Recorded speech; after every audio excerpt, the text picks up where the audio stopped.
What's going on, my man? What's up, buddy? A little late tonight. Ladies and gentlemen. I know it's Tuesday night. We've moved to Tuesday night. If you haven't noticed, the Turn is officially a Tuesday night show. Joe couldn't join us tonight, and I'm joined by my friend Byron here, the Model Maniac, one of the newest members of the Rotoballer team. First of all, I'd like to say this is the Turn Fantasy Golf Podcast. I'm Andrew Putters. Like I said, joined by Byron, the Model Maniac, who produces a little article called Breaking 100 over on the rotoballer.com. It's free content for anybody wanting to get on there and check it out. For the new listeners that may not know you, which everybody probably does, tell us a little bit about your article that you do for Rotoballer and your style of handicapping / going through picking players, whatnot for DFS.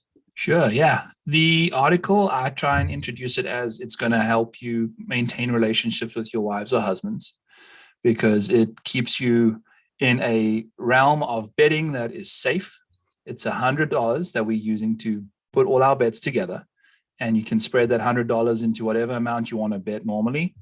And it's used on outrights, it's used on first round leaders, it's used on placements, and it's really about just kind of managing your money as best you can while kind of getting the best value you can out of that $100. So it's a fun time, and so far I think we've done 12 articles, and we're up on the season. So we've had a bit of a slide lately. We're bouncing back this week, I'm certain of it. And but we're still up on the year. So it's all good. Yeah. If anybody doesn't know, picking or handicapping golf, handicapping any sport in particular is hard work. And anybody can have a plus finish over a course of a year. I mean, you got to clap, give a round of applause to, especially, the people out there that are just putting out picks and saying they're winning every week. I want to see some data on that because I don't believe it. Absolutely. That's why I've made it a bigger effort to write down everything I do and put it out there for the internet to see and take my word for it or not. I'm also seeing a bit of a slide. I've noticed that maybe I hadn't put as much time in my models as I was a few months back. And part of that is because a lot of the tournaments I like and the courses I like to watch are early in the year. So I'm going to try to get back into the hard grind.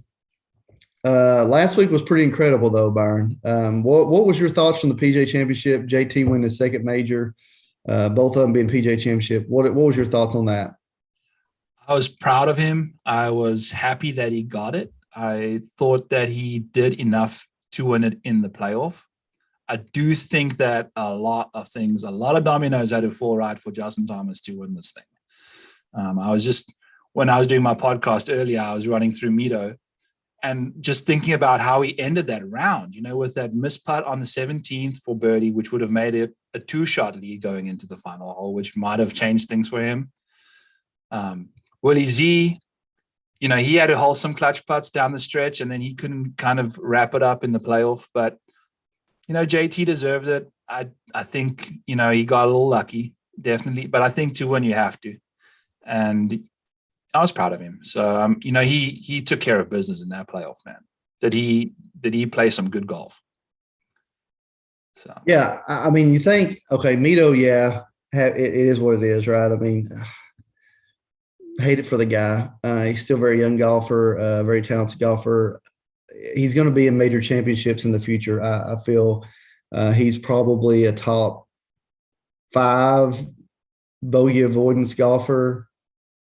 Maybe better than that. Maybe a top 3 over the last 18 months. I've noticed that he's been pretty much locked down top 40 play for every tournament he's played in because he just doesn't make bogeys. Even on the real easy courses, he doesn't make a ton of birdies, but doesn't make a lot of bogeys either. And so, but I do know in major championship golf, especially if you have a big lead,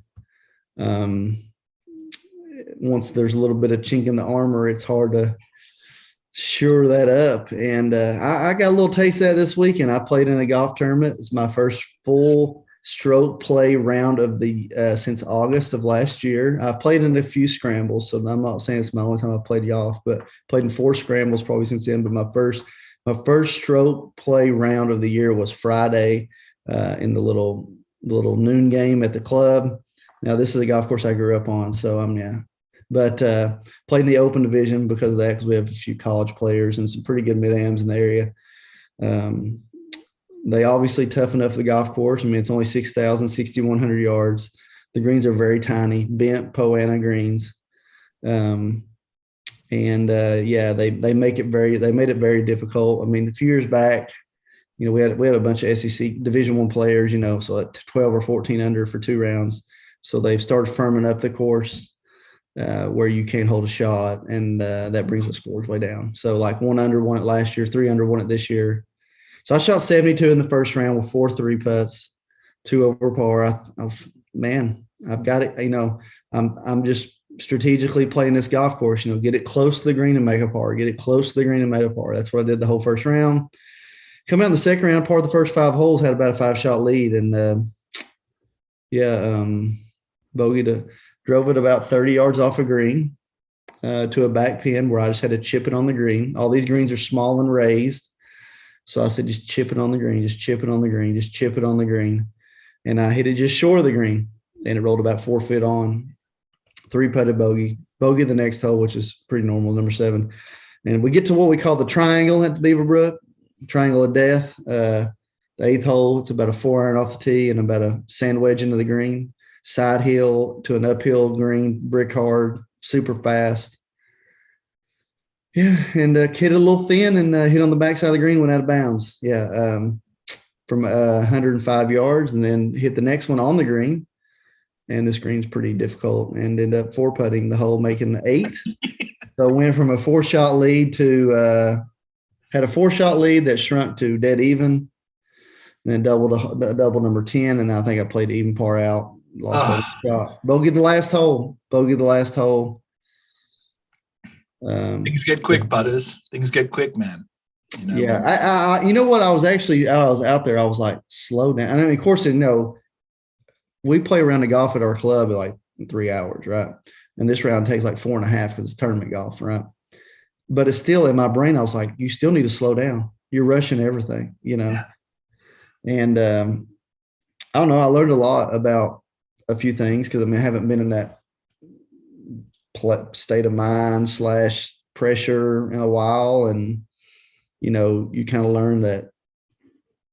I know I missed an 8-footer to tie for the lead in the open division the last hole. However, that wasn't the only putt I missed. So I'm sitting there thinking like every shot mattered, not just the Mm-hmm. And but I knew that. I knew the strategy was hit it close to the green and make pars, because we got big time Division I golfers out there playing and shooting away over par on a 6,000 yard golf course. So tiny greens and firm.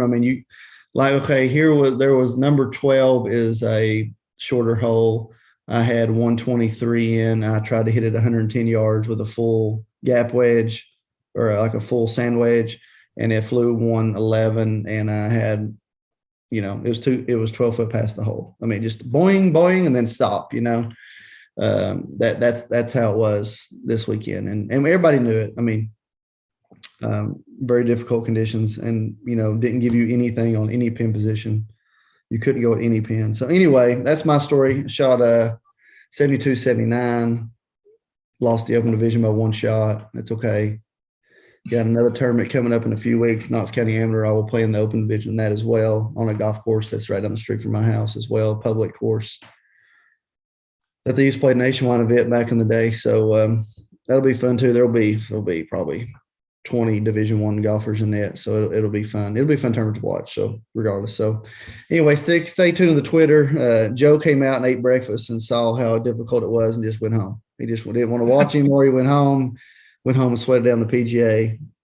But so Mito, back to the golf. Mito, he's going to be around a major championship golf in the future. There's no doubt. He's bogey avoidance guy. He's a top 40 machine. Probably in the future on difficult golf courses, going to be a big top 20 machine. because he just doesn't make bogeys, guys. He just makes a lot of pars, hits a lot of greens, makes a lot of pars. He's a big, strong boy, man. Yeah, he's gonna birdie par fives that are somewhat reachable. If they're close to being reachable, he's gonna birdie them. That's just because he's gonna be around the green for it. Like you said, a lot of things had to go right for Justin Thomas. First of all, he was on the wrong side of the draw and played phenomenally. And then, golf course was set up pretty hard Saturday, and he shot. He struggled that day. We can talk about a few other players. Rory McIlroy. What do you want to think about Rory? I know a lot of people were touting him up and talking about him. My thoughts were that this is not the first time we've seen this out of Rory, even this year. Played a great flawless round in the first round. I know he did it at the Arnold Palmer, and he also did it at Wells Fargo. Is this a new thing with him? I mean, what are we seeing here? What do you think, Byron? Yeah, it's marshmallow brain stuff, man. But it's like we saw with Mito. It's you get in the mix and then things get weird. And Rory likes to get weird. I don't know why. His game is perfect. When they were showing the shot maps, he had three drives on the one hole that were not even in the screen of everybody else's drives. So he's just got the game that's just can elevate it way above everybody else's. His driving ability is fantastic. He had multiple putts inside of 15 feet on Sunday. And after he got hot, and I looked at my buddy and I said, oh boy, at what point is he going to realize he's making a run for this? Because then the run is going to end. Because he's just, the moment he realizes he's not automatic, then he starts getting into the motions of trying to win a major. He seizes up a little bit. And I don't know. I have no advice. I don't know why. I don't know how to combat that, but it's obvious. And it's surprising. It's really disappointing for a guy that talented to struggle that hard under pressure. So, but I mean, we've seen lots of guys do this stuff, so it's not surprising to see a pro do it. But Rory is a different caliber player. Yeah. So, let's take the weather out of the factor of this past weekend. What was the most surprising thing that you from the PGA that you took back from it? The most surprising thing I saw was how the course was so cramped up. Cameron Smith bounced a drive off of Aaron Wise's head.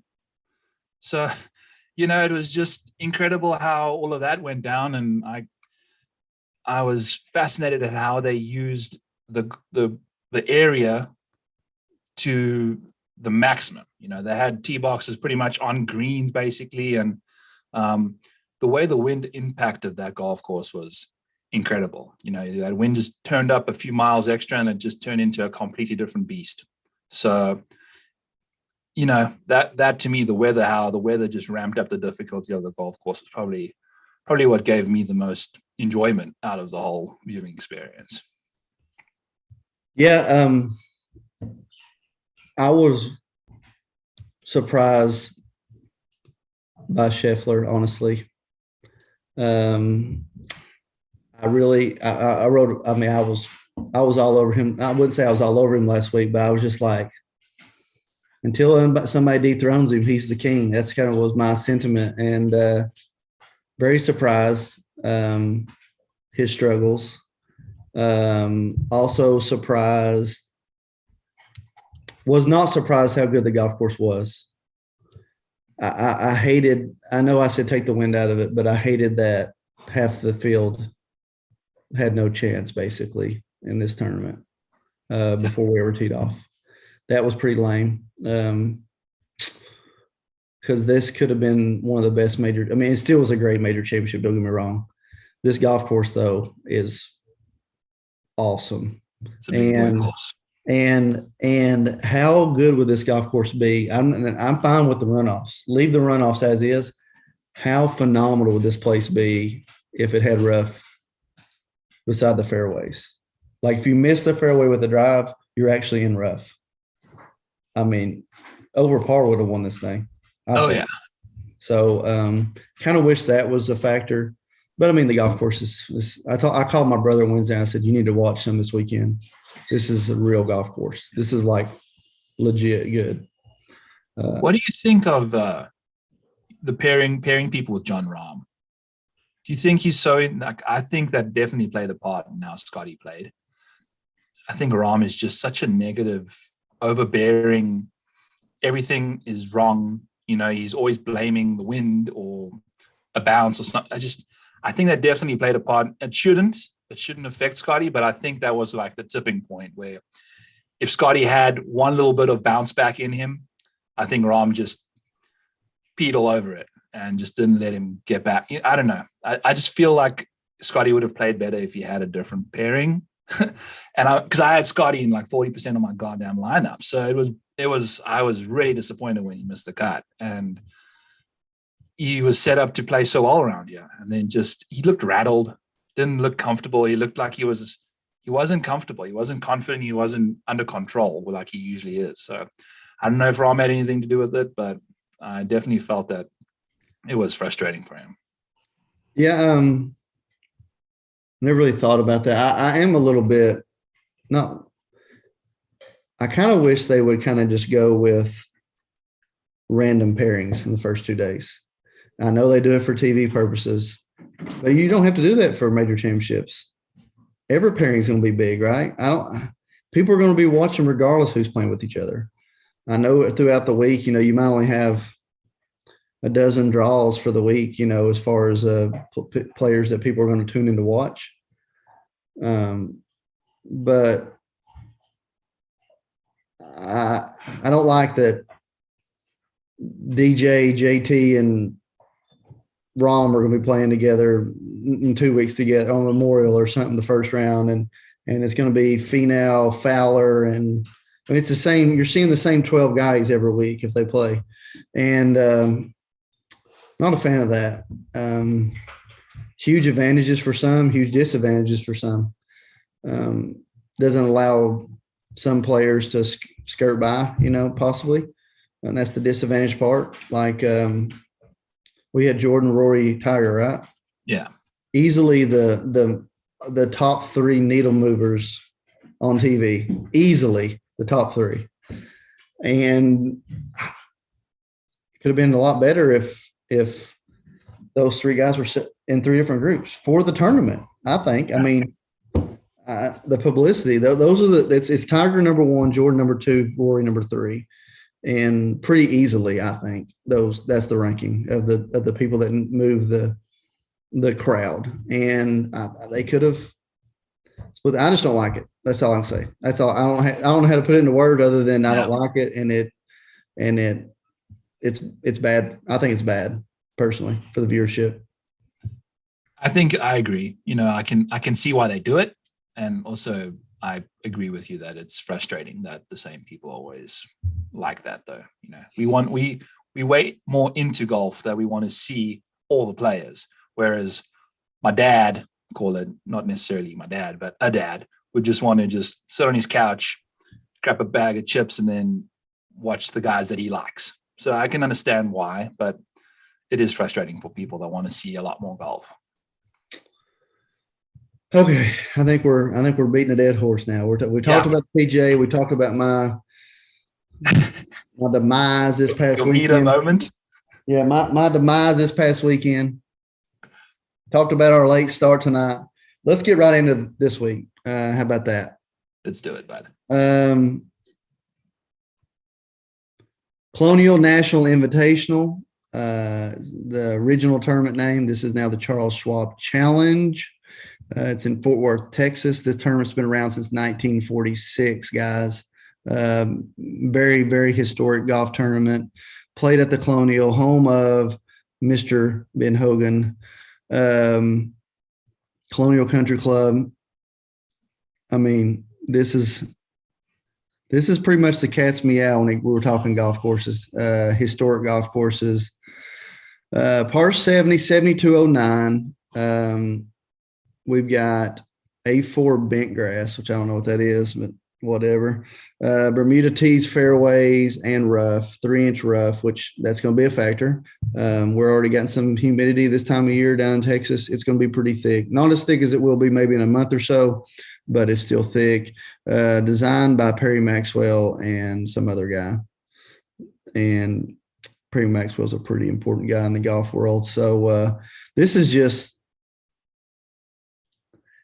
when you're thinking golf and history, this is Colonial Country Club's one of those places. Greens are not huge. They will be fast. They will be firm. It's a clay-based green, so therefore bent clay.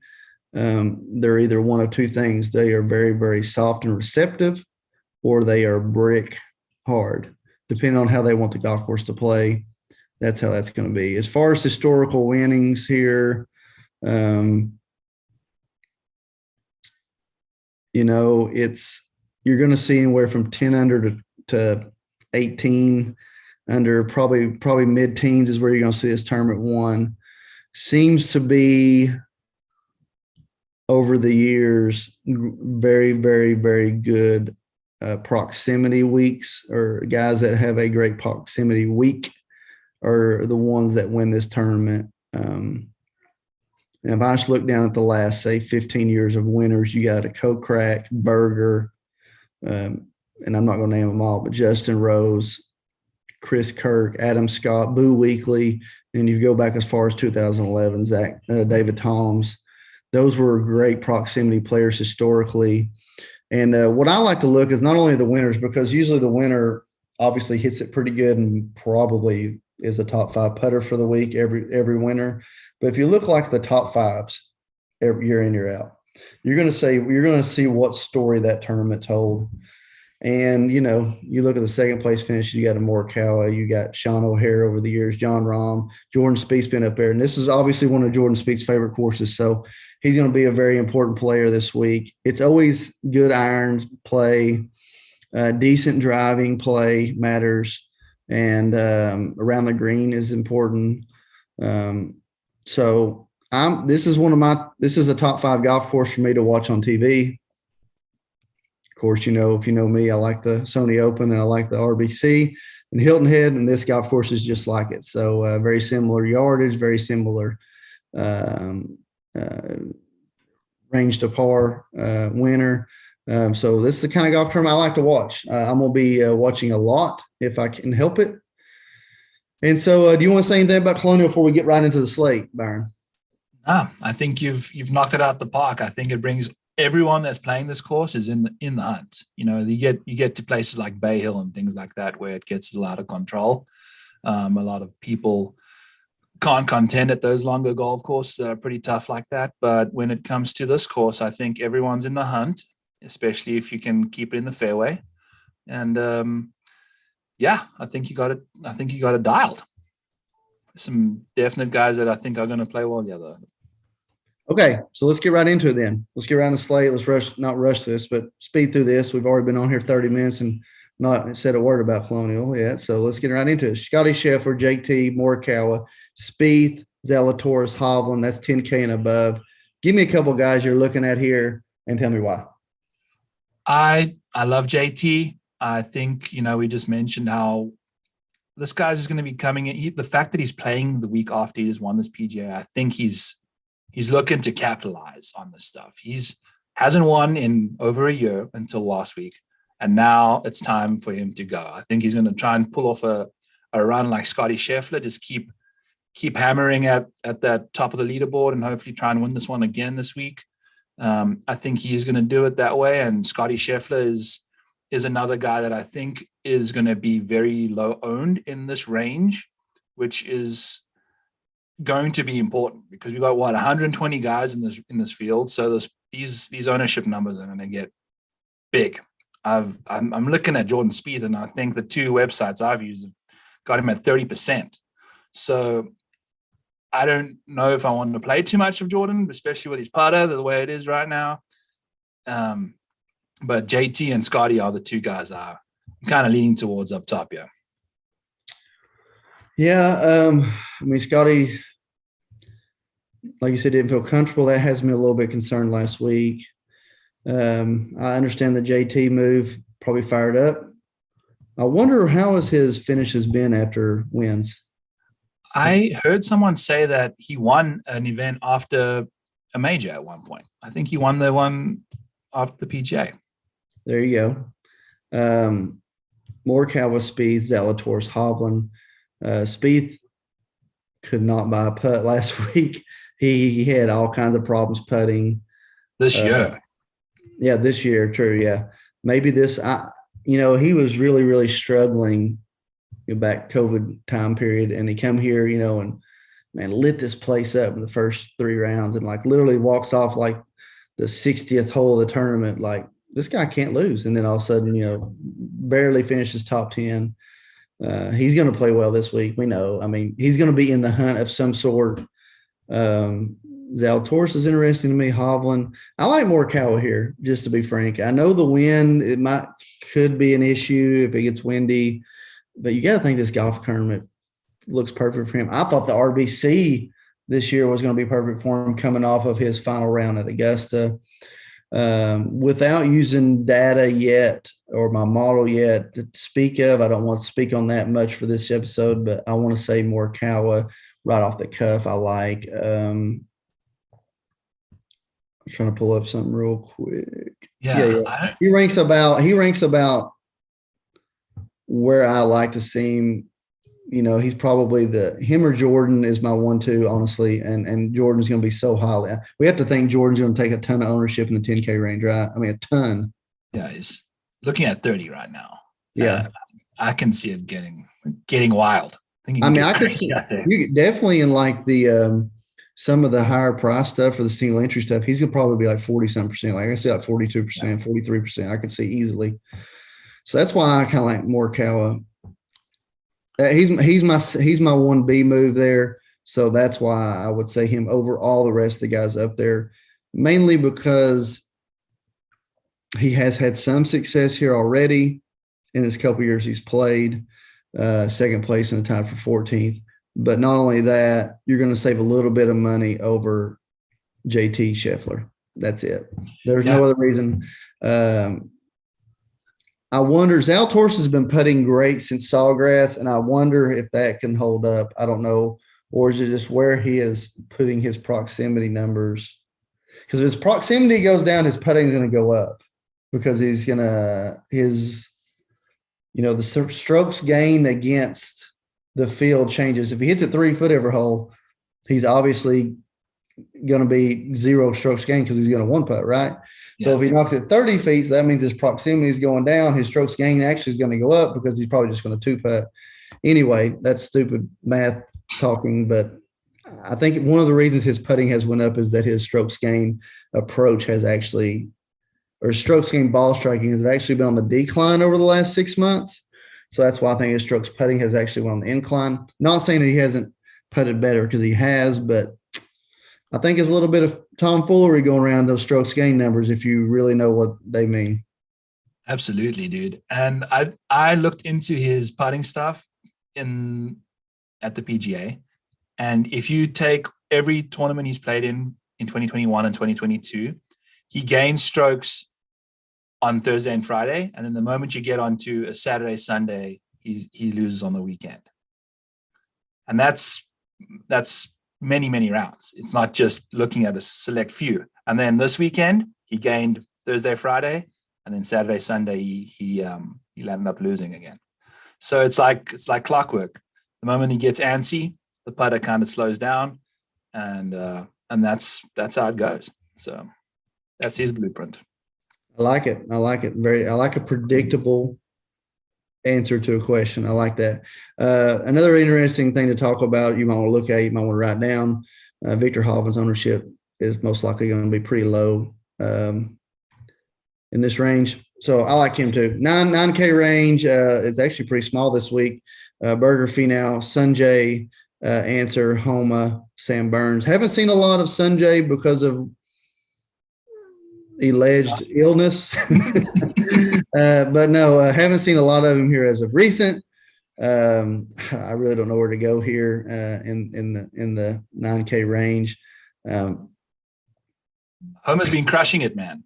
He's been crushing it. I think 6 of his last 7, he's been inside the top 20, just so consistent, so solid. His ball striking is just popping like a son of a biatch right now. And it's just stunning to watch. He's just doing great stuff. He's turned himself into a completely different golfer. And remember, he used to pop up here and pop up there. Now he's just nonstop, and his odds are reflecting that. I think he's going to – I like Homer as a Jordan Spieth switcheroo, because I think if you look at Homer and Spieth over the last 24 rounds, that they match each other perfectly in ball striking, and Homer's actually putting better than Spieth. And he's $1,000 less. He's going to be double-digit percentages less owned.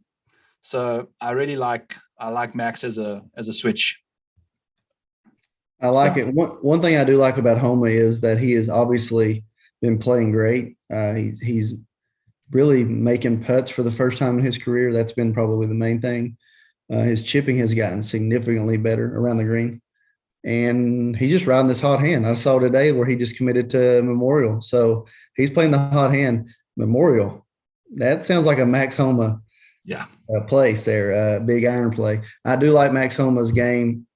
I mean, you see nothing but confidence coming off. Whenever he made the statement, I'm going to be around on the weekend on Augusta. That was his goal. From that point forward, it's like all this stuff is extra.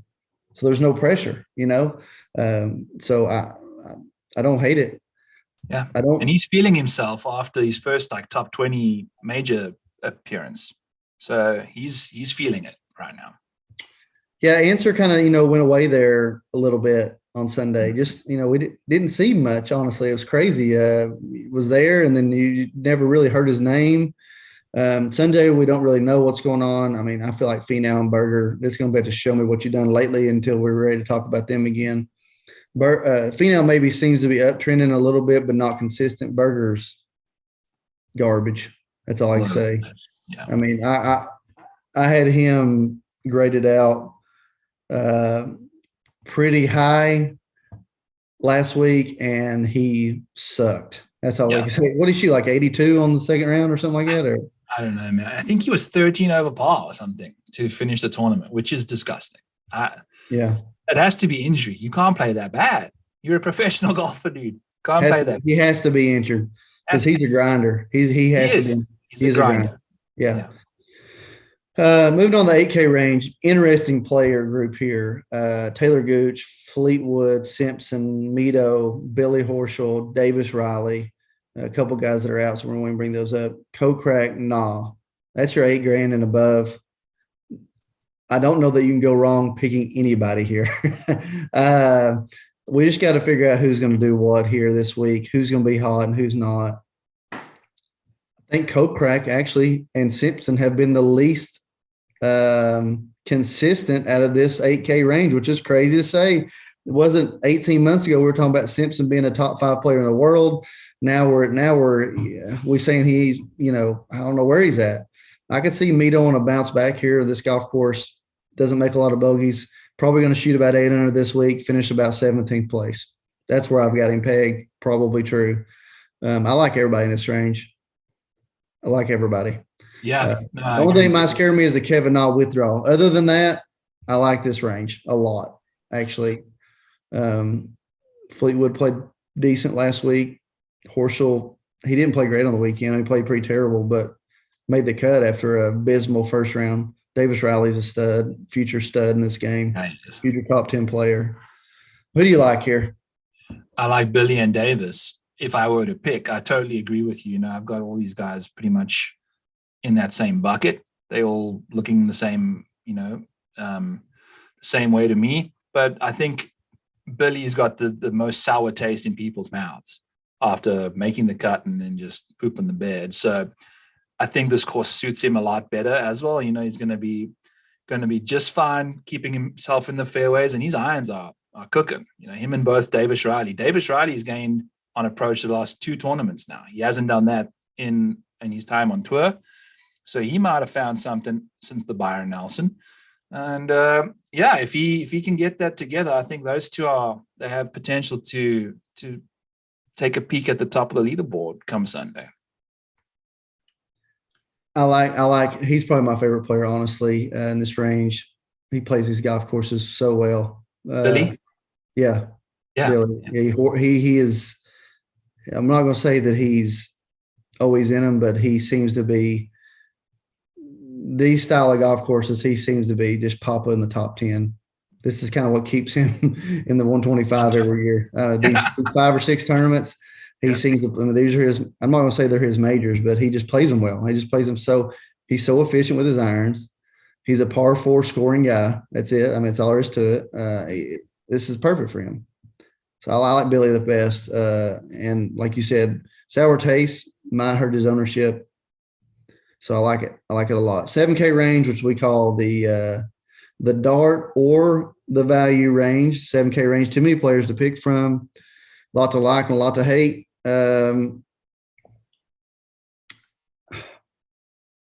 Things that pop to me, maybe like Kisner's had success here. I actually like Ricky Fowler this week. Surprisingly enough, he's trending up. Tringalia, pretty decent. HV3, Chris Kirk, Brian Harmon.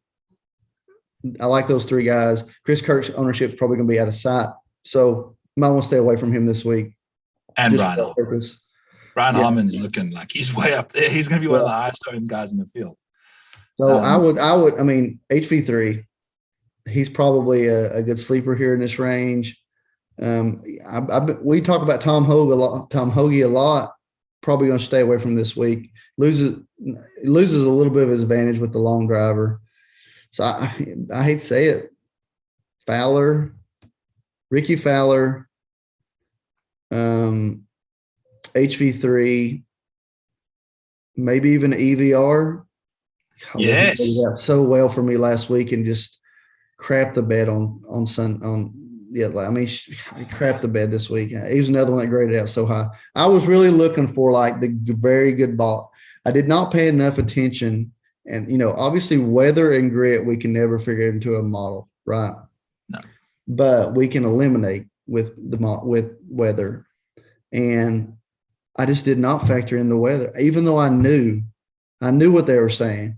I just didn't factor it into my tournament matchups, and it freaking blew up my face. I think 0-4, and I was on the bad side of 3 of them. And I just did not. Just let it totally just stupid move on my part. Yeah, and EVR was one of the guys that graded out really good for me, and this guy, he sucked this past week again. Anyway, I like him a lot. That's probably my guy. I'm gonna stay away from like a Lucas Herbert, even though he bombs it and plays well. You don't need him on this golf course. No. That's a couple 3 guys. Maybe give Brendan Todd a little sprinkle. He plays well on golf courses like this.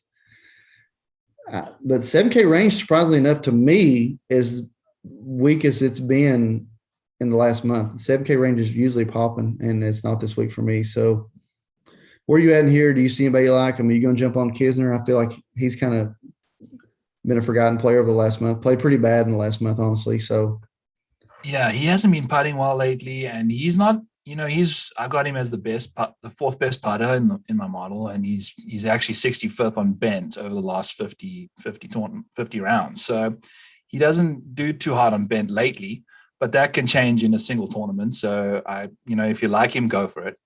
Cameron Tringalia is one of my favorites, like you mentioned. I really, really like him. He's super, super good on these greens, and his approach play has been fantastic. If he can keep his driver in play, it's golden. And then Christian Bezuidenhout is my other guy, my other South African boy. I like EVR and Seabears. Bezzy's just going to be, I think, on a shorter course. He's not going to be trying to hit that driver too hard, keep it in the fairway. He does that really well when it's shorter courses. And he's one of the best short game players in this field, man. He's tight around the greens, and he can putt lights out when he wants. He made a run at the Byron Nelson, just gaining 8 strokes putting. So if he needs to, he can. And it looks like his putter's heating up a little bit. He missed the cut at the PGA, which kind of might help. Not ideal. You never know if he was in the shitty weather or not, but it was good. I think I like Bezzy this week. So moving on the 6K range here at the end. I don't see much to like here either. I mean, Russell Knox off the bat, Patton Kazire. I could see some Strillman. Obviously, Malnati's played well. Tennessee boy, he's played well last few weeks. But are we going to continue going to the till on that? I don't know where we're at long term on a lot of these guys. I'll tell you this. I know, and he hasn't had a ton, but success. But Stalling 6,400 not seem a little low price wise. Should he in this field? I feel like he should be around 7,000. No, he hasn't played well lately, but he did make it into the U.S. Open yesterday. So little feel good coming off that. Nice. Nick Taylor, great ball striker, down in low 6K.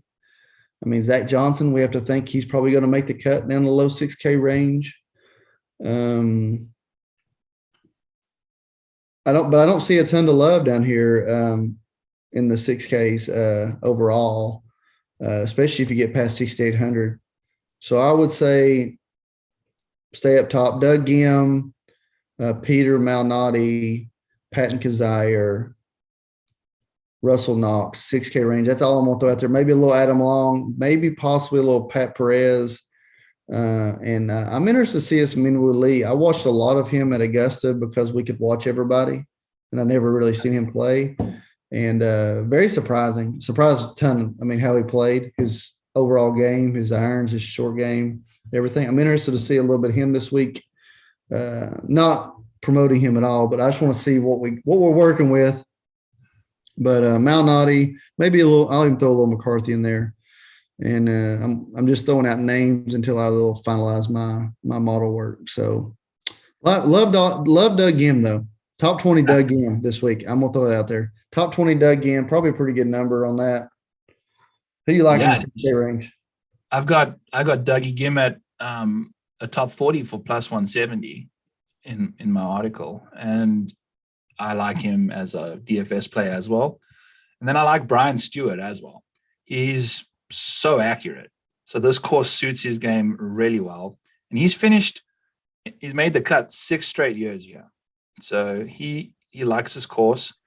Now he hasn't finished much better than 30th, but also his approach play has been getting a lot better lately too. So I like Brian Stewart, and then Alex Smalley as well. I think he's going to be a sneaky little play at $6,700.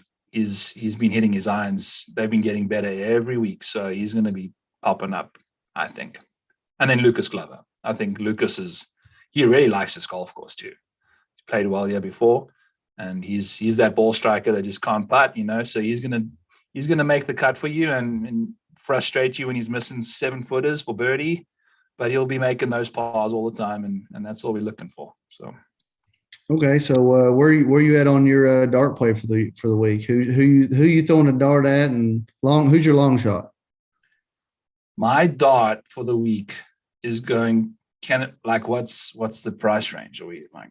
I mean, you say like hot long odds. I mean, 75 or 7,500 on DraftKings or. Yeah, I'd say my dart is going to be Cameron Tringalia. I think he can get up there. He hasn't won a tournament yet, but he has the firepower to get dirty. And I think, he can putt lights out, and that's all it takes sometimes. So 100 to 1 on FanDuel. Mm-hmm. 100 to 1. Yeah. Interesting.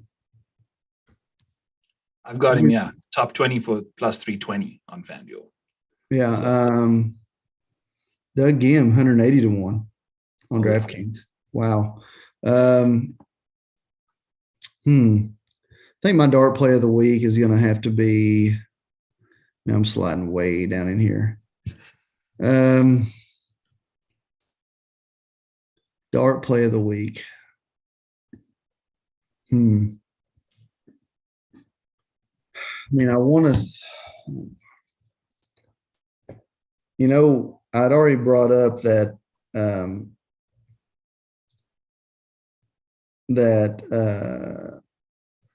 Russell Knox. I don't think he's gonna. I've already brought up Doug Gim. I think I really like that, but I don't think I really want to lay my eggs in that basket, though. You know what I'm saying? I mean, both of those guys putting wise, it's a very scary situation. So I can see why you don't want to go there. Yeah. Golly. And I hate to get get this out here. Oh, okay. I'll just throw it this. Adam Long. I won't say Doug. I'm just going to say Doug Gim. I'm going to say Doug Gim. I don't really see him winning this thing, but I could definitely see a top 20, like I said, and you're going to get great odds on that. A little bit higher price, HV3.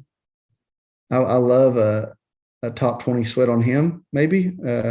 Probably you might be able to get him at top 40 for maybe even money, possibly. I don't know. That's just trying to find Gim here real quick before I stick my name in my Doug Gim plus 5 to 1 on DraftKings top 20. That's a pretty good number there.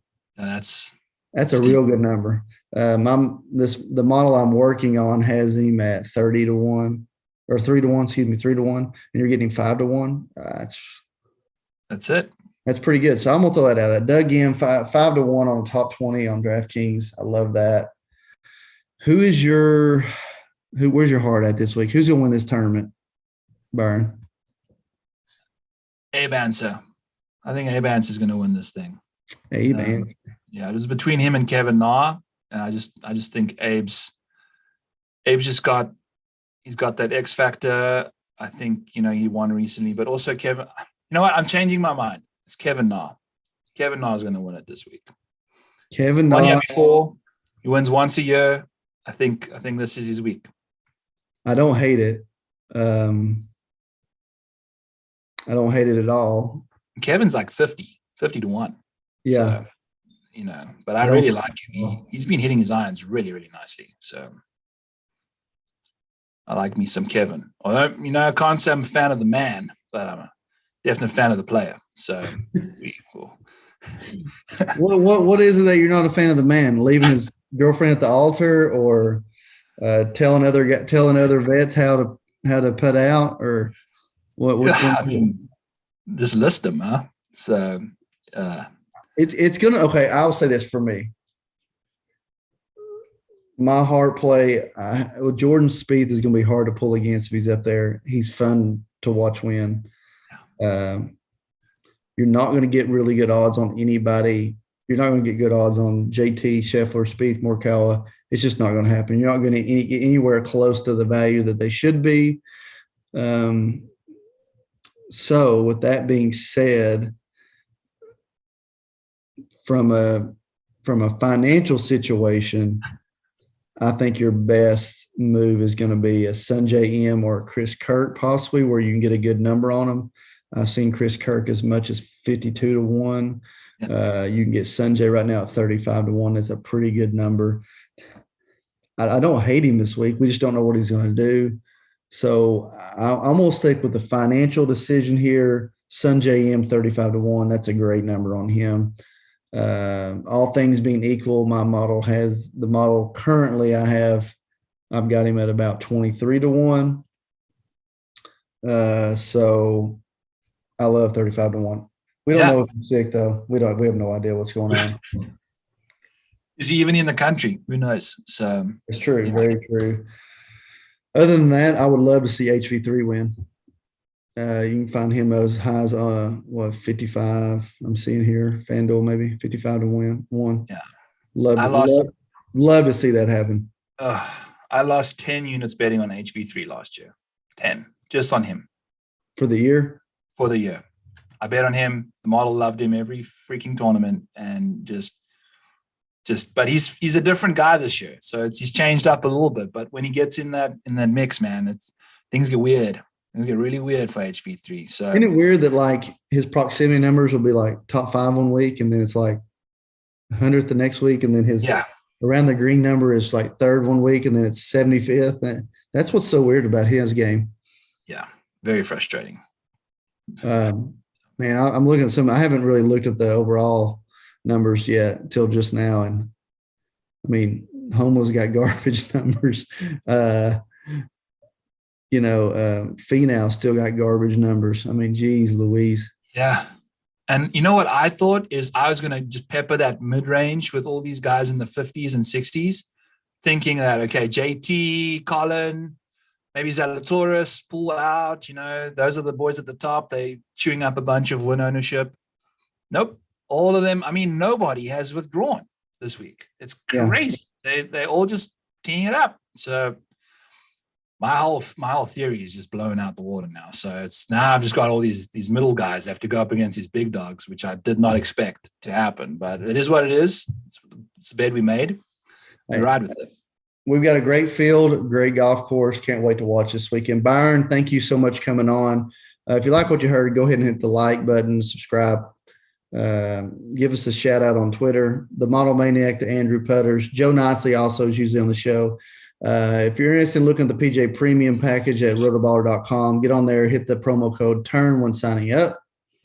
Don't forget to check out Byron's Breaking 100 article this week. Like he said, it's been cooking this year. Appreciate you, Rotoballer, for everything you do for us. Yes. My name is Andrew Putters. This is the Model Maniac. Joe Nicely sitting on the couch tonight watching. You have listened to the Turn Fantasy Golf Podcast brought to you